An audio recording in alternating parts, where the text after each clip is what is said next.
That's Harnett Standard Time. 9 o'clock here. Yeah, I was missing.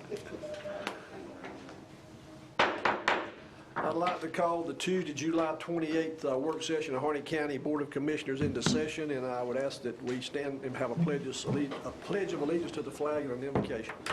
I pledge allegiance to the flag of the United States of America and to the republic for which it stands, one nation, under God, indivisible, with liberty and justice for all. Well, please pray with me. Our Father, we praise your name, Lord. We thank you for the day you're provided. We thank you that we can come and discuss those concerns and the items of Harnett County that are of interest to not only the citizens, but to the staff and to the commissioners. Give us wisdom from on high, dear God, as we make these decisions. We pray, Father, for the United States of America and the things that are going on, the turmoil, the insurgents, the disruption, all the things that are going on, Father, that I know are an abomination to you and not pleasing in your sight. We would just ask, Father, from guidance from on high. We would ask for divine intervention, Father, that people would learn how to communicate with each other, even though they disagree, and would find a solution to the things that bother all of us. And we would be careful to give you praise, honor, and glory for all things. In Jesus' name, amen. Amen.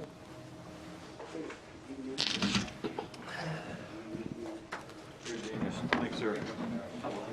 Okay, according to the agenda, either Sheriff Coates or Captain Armstrong or both are up, or whoever's going to make the presentation on Kalia. Can I take this off to speak? I hate these things, but I respect y'all. Well, you're more than 6 foot from us. You're probably about 20 foot. Absolutely. Absolutely. I'm not going to say a whole lot. What I want to do, first of all, is come up here and thank y'all for when we started this Kalia program, y'all's support in this, because it is a big deal for not just Harnett County, but for the Sheriff's Office. And by y'all letting me have a full-time position over that, and that consultant that had done 3 of these for the state of North Carolina, they've done an outstanding job. We are so far ahead.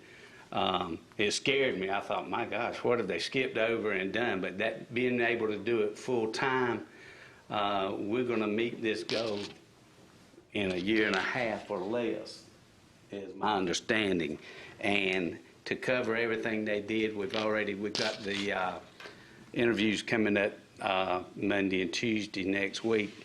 And I'm not going to steal Jeff's glory. That's all I want to say was thank y'all for letting us do this, because it is a big step, especially with the times that we're going through today. But we've got good people here in Harnett County, and I'm proud of what has happened in Harnett County.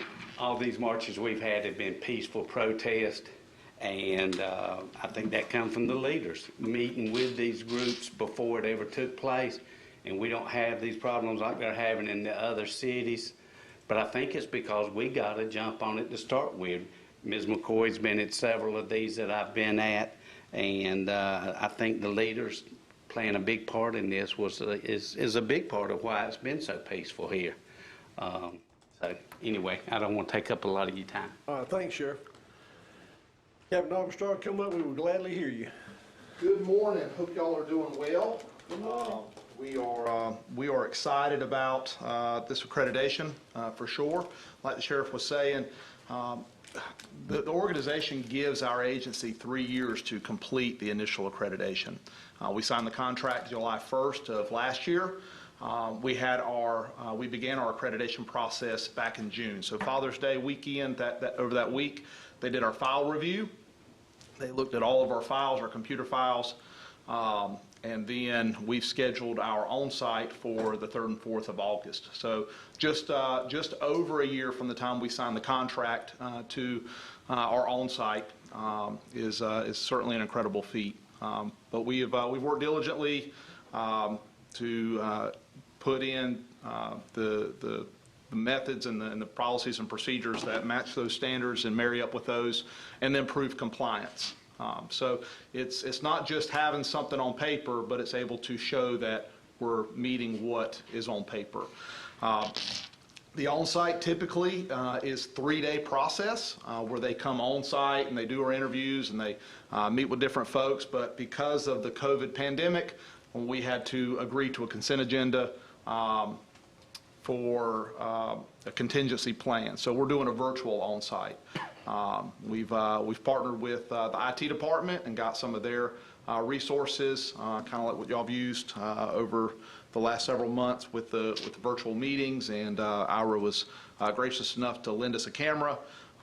So we've got all that set up, and we're looking to start that Monday morning at 9, and so it'll run from Monday to Tuesday, and we've got a slate of different people to interview. The assessors told us on our initial accreditation that we would have to have 4 to 5 focus groups. So after meeting with them and going over who we are as an agency and what Harnett County is, we have picked out those focus groups and what the agency excels well at. So some of the focus groups that we will be putting forth on our initial accreditation is community outreach and engagement, our juvenile programs, our evidence section, the patrol division, and trying to think, and our SRO program, so which is tied to the not only juvenile but the patrol. And they've asked for not only internal stakeholders but external stakeholders so that they can get a good understanding of the programs and the abilities of the services we provide. So we have put forth some really good folks for them to talk with. So that's it in a nutshell, but I'll be glad to entertain any questions that y'all may have. Or have any questions? One of the things, Commissioner, excuse me, Jeff. No, you're fine. In the paper, that it was in the day's paper, I believe, that people can call in, and that'll be people that we have nothing to do with. And you're going to get some of the haters of the sheriff's office. They'll get to say their spiel, what they don't like about the sheriff's office. And I'm sure there'll be a certain attorney that'll have his group call in, not calling no names, but it gives everybody a chance to speak about this sheriff's office and the men and women that we have no control over. The only expense this is going to cost you after this is we should know by that afternoon in November, Jeff and I will have to fly down to Arkansas to get our accreditation certificate, unless they've not cleared the COVID-19, and if they have that, we'll do that virtual too, I believe they said, didn't you, Jeff? Yes, sir. So currently the award session that is going on this week, they have three award sessions over the course of a year, a spring, summer, fall setup. And so the one this week is not being able to be held because of the COVID and that as abundance of caution. So they're doing all that virtually, which is fantastic for us as an agency because they have opened up all the training that goes on at these conferences available not only for the accreditation staff but the entire agency, where they can sign on and attend these training sessions through a webinar. And they'll record all those so we can go back and watch those. But the sheriff's right. So there'll be a part of during this assessment period where there's either a public hearing and a call-in session. But because of the way this is, we've got it set up with our assessors that, and you see in the paper that if they want to participate in that, great. Give me a call and we'll get them a time schedule where they can meet with them. And then during that call-in session, what we'll do is we'll set up one of our phones to automatically forward to the assessor's phone. That way I'm not putting their personal cell phone out there in the paper, but they can call in. We won't even touch the call. It'll automatically forward to them so that they can tell the assessors their comments. And the purpose of that comment isn't really to say, oh, well, we love Sheriff Coates or we hate Sheriff Coates. It's supposed to be narrowly scoped to whether or not the sheriff's office can comply with the 181 standards. Even y'all can call in. Yep, check the paper for the directions and be glad to speak with you and get you scheduled. Thank y'all. Thank you. Next up is CRF interlocal agreement discussion and update. I guess it's going to be Chris Appel. Yeah, I'll give you a little preview, and then Chris will take over with the actual agreement. So first, I just want to give you an update on the county's coronavirus relief fund plan and our expenditures to date. As you know, Harnett County has been allocated around $5.1 million from the CRF that can only be used to address COVID-19. We received our first allocation of a little over $2.4 million, and then House Bill 1023 authorized another $2.6 million. This House Bill 1023 also required the county to allocate 25% of our total allocation, or around $1.275 million, to the municipalities within the county. There was no guidance on how that was to be done, so we decided on a formula based on the 2019 population estimates with the following allocations.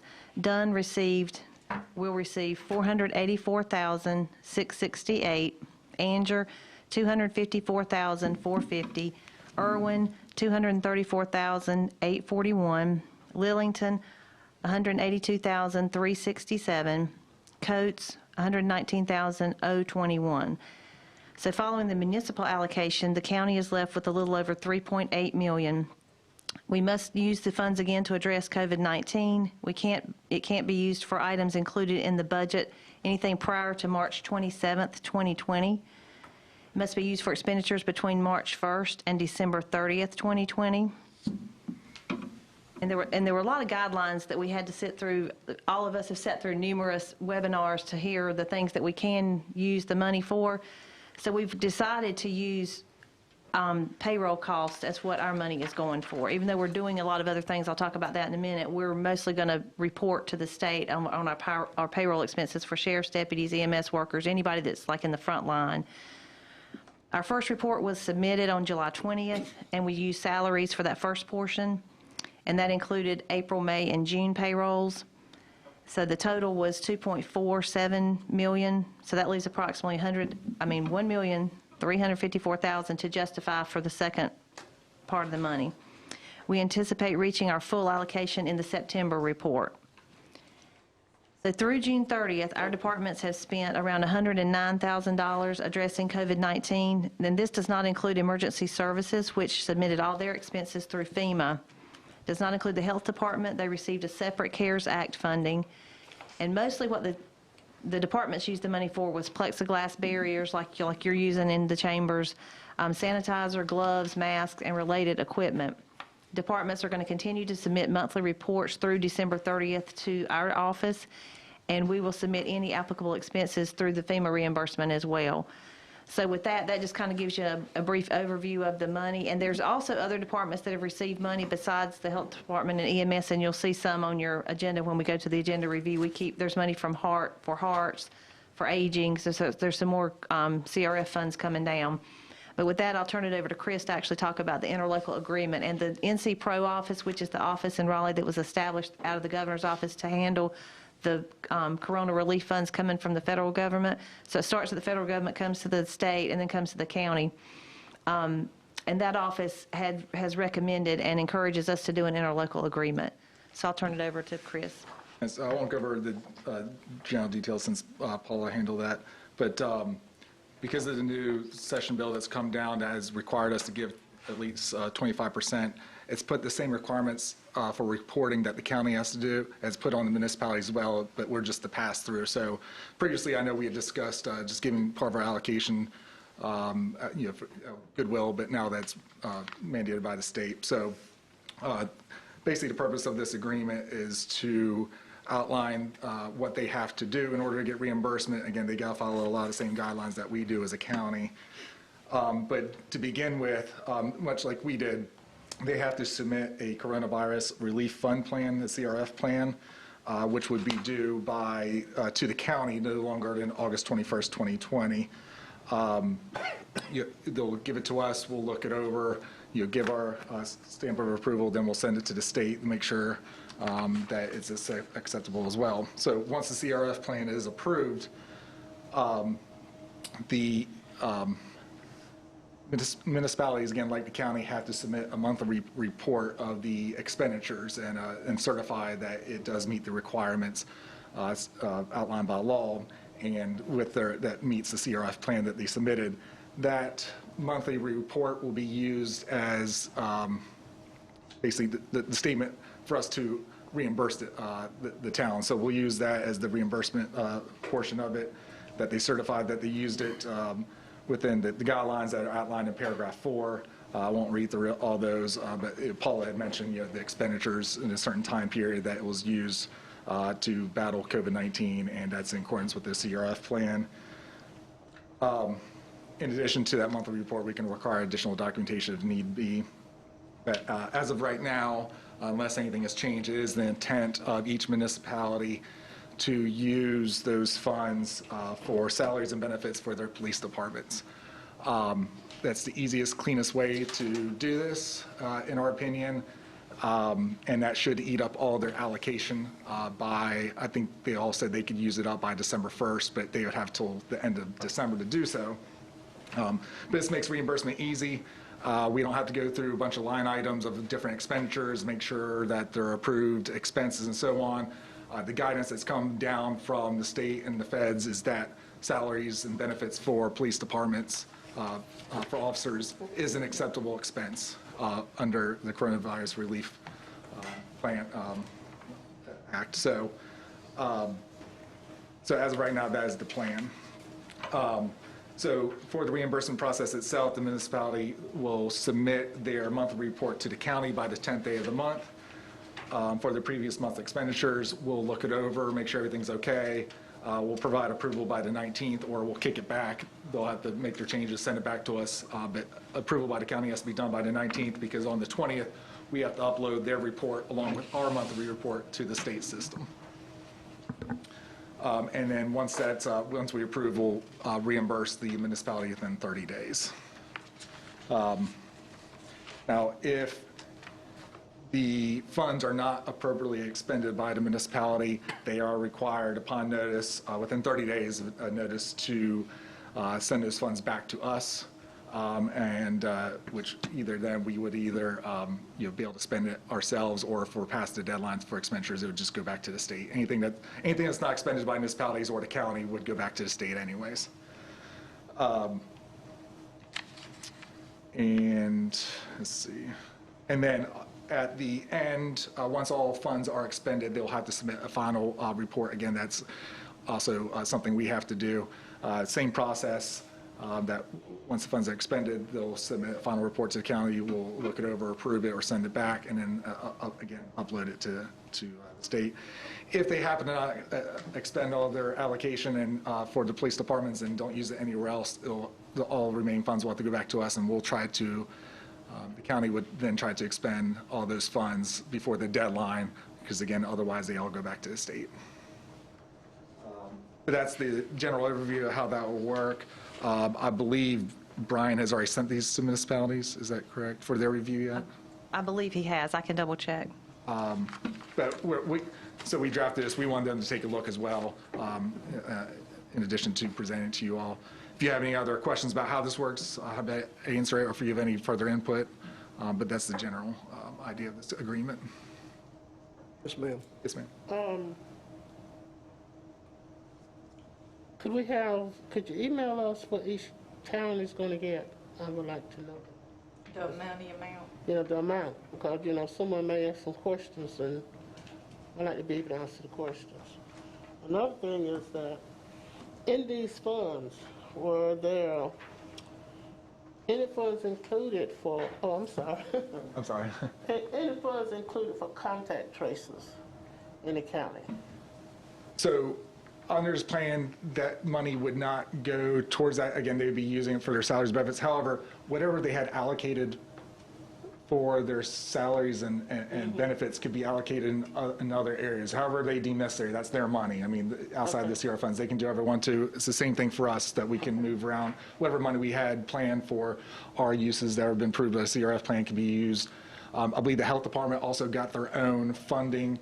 Yeah, I think that, I'm sorry, I do think that's included in the health department. I don't know. I mean, I think they're working with someone in Raleigh for that, so. Right, so our allocation on this total does not include the health department's allocation. So they Okay. have their own separate funding that they have to answer to the state, that they'll use their funds for certain, PP and other Okay. testing and other things like that. Thank you. Yes, ma'am. Chris, do you have any idea how much total money that's come to the county, not just through this 5.1 million, but other sources, through the health department and other departments that are getting funds through this same program? I know you may not know, but I just was curious. But unless you have that, we can We get that don't have a number. total, but we can get it for you, because I just- we've come to y'all with every one of them and put them on the agenda, so we'll be able to go back and we can tally it up. It's a lot of money. Okay.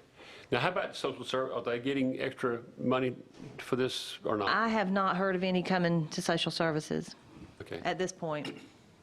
Okay. Not through the CARES Act. They may have gotten some other state allocation, but not through the CARES Act. Okay. I'm just curious. I just was wondering. Thanks, thank you, Chris.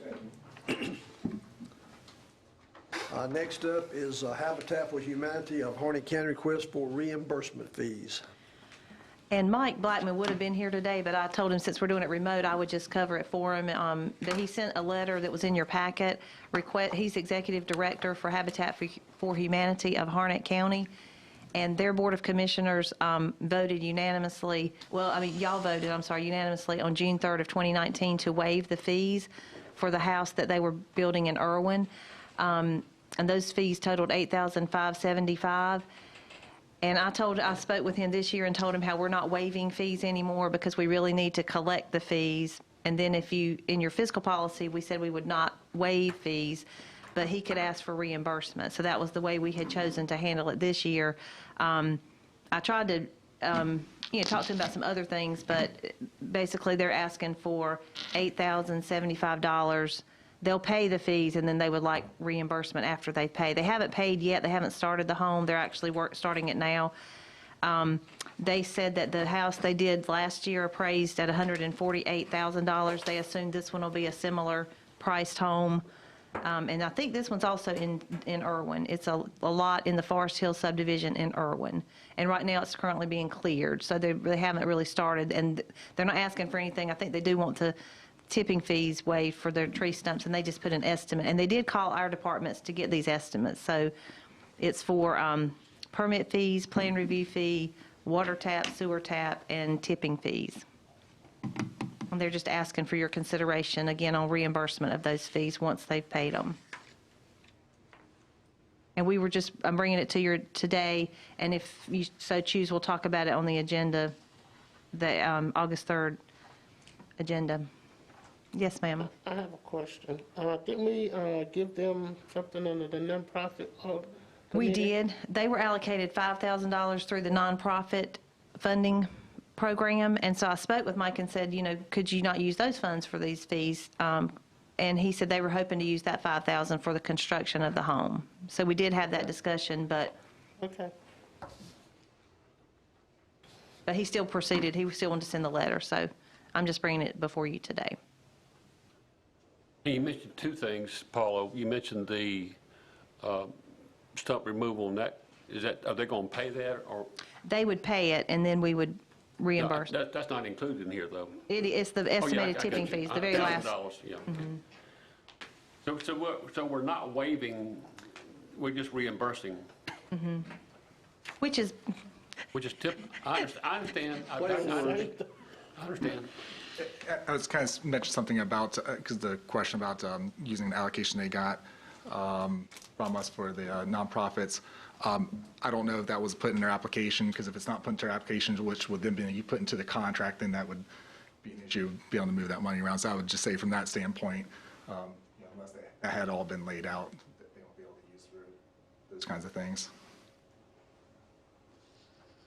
Pleasure of the board, how we want to handle it. Well, it's got included on the consent agenda if we want to do it. what I guess the decision today would be whether you're going to consider it on your agenda for August 3rd, because today you wouldn't really vote. You would just I tell, know we wouldn't today, yeah, you would just tell me if you want it on the agenda for August 3rd or not. I think we've done it in the past. I see no reason why we shouldn't continue.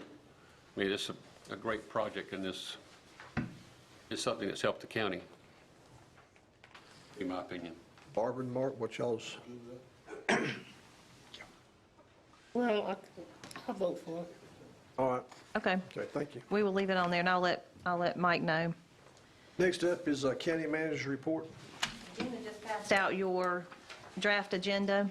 So item C, there is some more CARES Act funding through for the Health Department. Also for the Department on Aging is item D. E is the $4.1 million Emergency Watershed Protection Capital Project Ordinance that we had talked about previously. And then the Habitat for Humanity waiving of or reimbursement of fees on the consent agenda. And then item 6 is the installment financing contract that we have discussed, that we're going to refinance some of our debt. And just as an update on that, we did get a call this week from Davenport, and the LGC has now moved us to September 1st. You know, we were trying to push and get on their August agenda, but they had a large agenda for August, so they bumped us to September.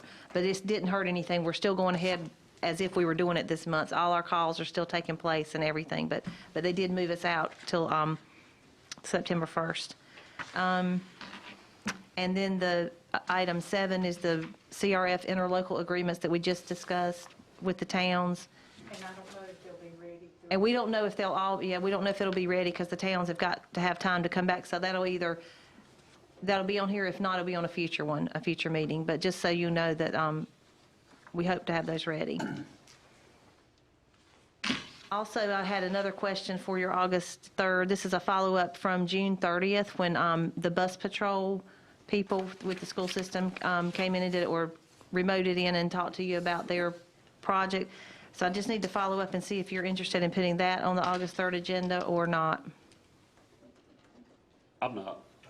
I'm not. Okay, thank you. And then we need to look at if there's nothing You else. heard that, it's unanimous, all four of us, so we're not. Don't forget me now. Yeah, there's a lot of details we would still need to work out. I'm not sure that that's quite ready. And then the last thing, we have appointments that'll be that are in front of you. There's several Economic Development Council nominations, and then also the Commission for Women and Youth and the Harnett County Properties Corporation. So if you'll just have time to look over those and be deciding yes or no for Monday as well. I don't know if there's any discussion on those today. If not, we'll move My on. understanding, you correct me if I'm wrong, the Economic Development Council, that's still up to the pleasure of the council whether they accept the nominees, correct? We'll have to check the bylaws of the council. I know the Properties Corp doesn't come through here, but I'm not sure about, I need to check about the council. This is by the board, I believe. I read the Yeah. bylaws real quick.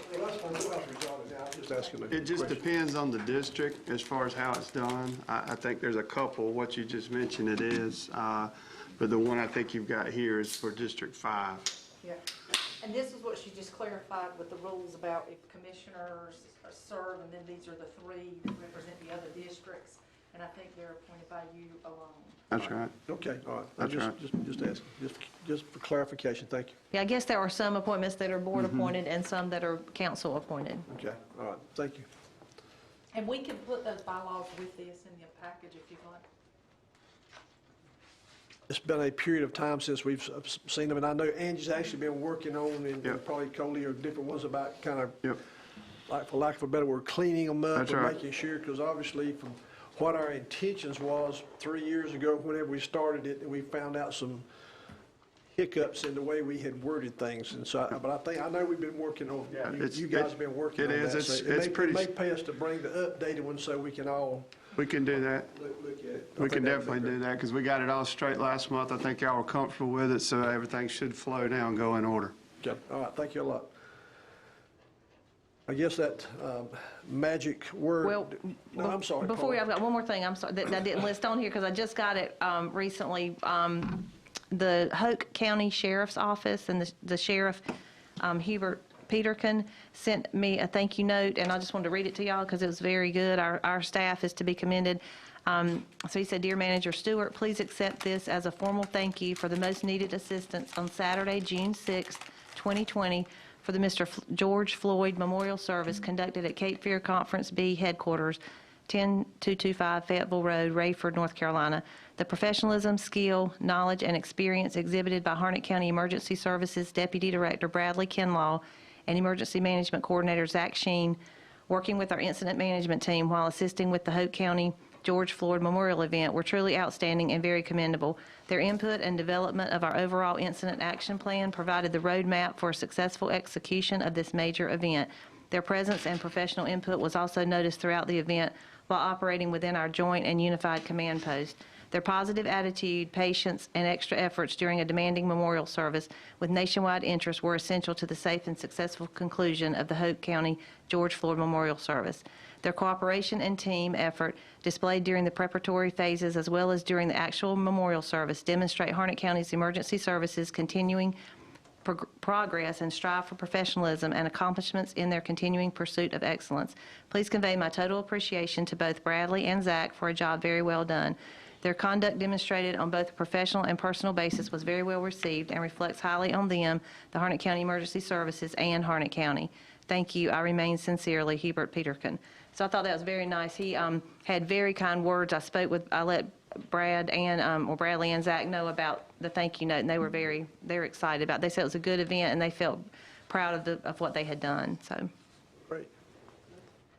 And I just want to say that they did a great job, too, at Cape Fear Conference parade.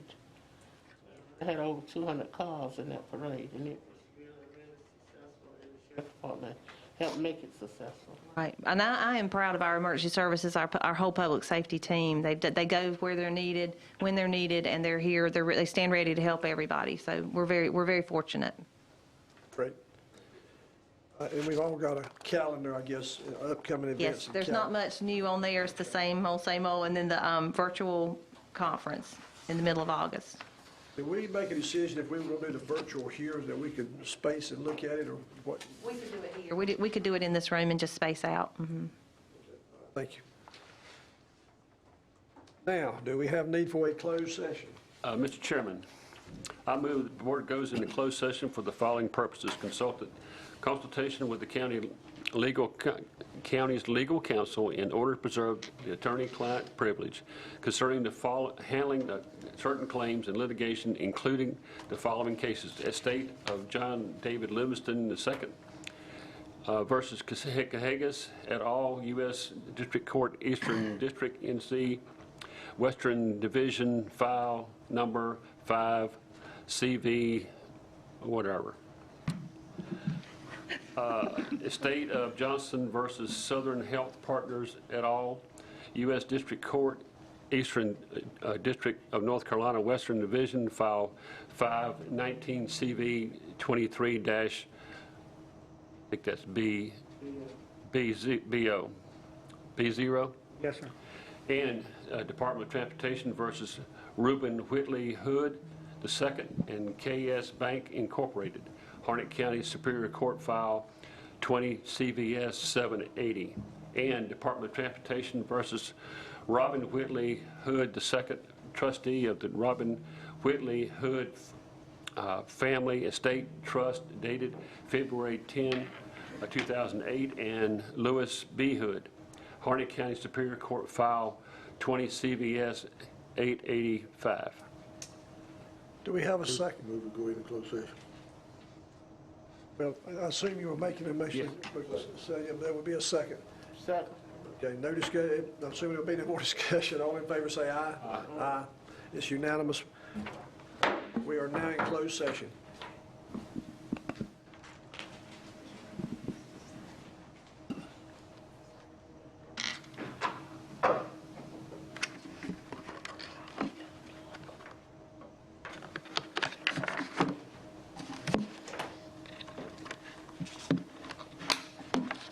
Now we're really in closed session.